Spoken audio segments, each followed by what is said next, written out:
Good morning, sunshine. It is Monday, August 26th, and let's dive into all the conversation starters you need for this week because no one wants to talk about politics, so let's talk about sports.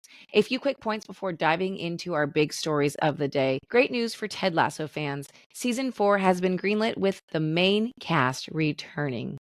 Talking about college football this last weekend, we had some shocking underdog wins over the weekend in college football. In week 0, Montana State was paid $360,000 to travel to New Mexico and play the Lobos in week 0.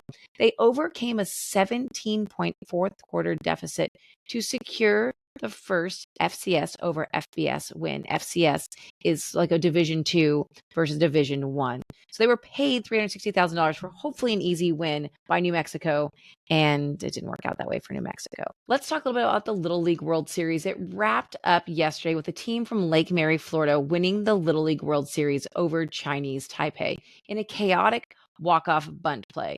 Now, walk-off, if you don't know, means the winning score from the bunt won and closed out the game for Florida. Now, talking about one of the big stories today, the story is written like a riddle. How did Danny Jansen play for both teams in the same Major League Baseball game? Well, he's going to make history tonight as the first player to ever play for both teams in a game. But how? Well, he was at bat when the Red Sox and the Toronto Blue Jays were playing earlier in the year on June 26th, and the game was suspended by rain.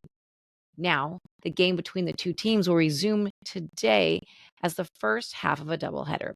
The catch is that between that game on June 26th and now, Jensen was traded to the Boston Red Sox. When asked if Jansen would be in the lineup, Boston manager Alex Cora said, "Yeah, he's catching. Let's make history." He gets it.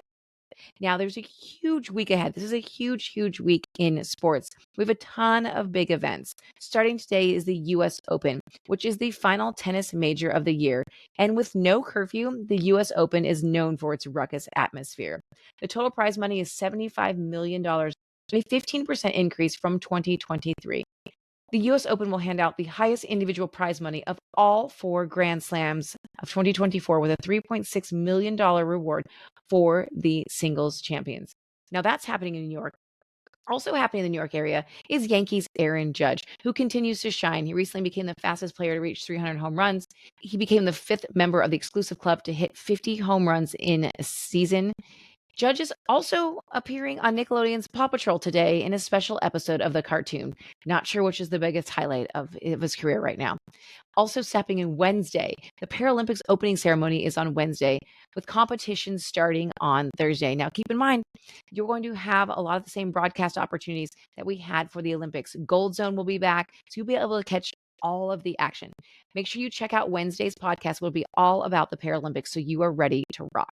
And on Thursday of this week, it's the official start of the college football season with week 1. Check out last week's Wednesday Wisdom podcast. It will give you everything you need to know about college football for this season.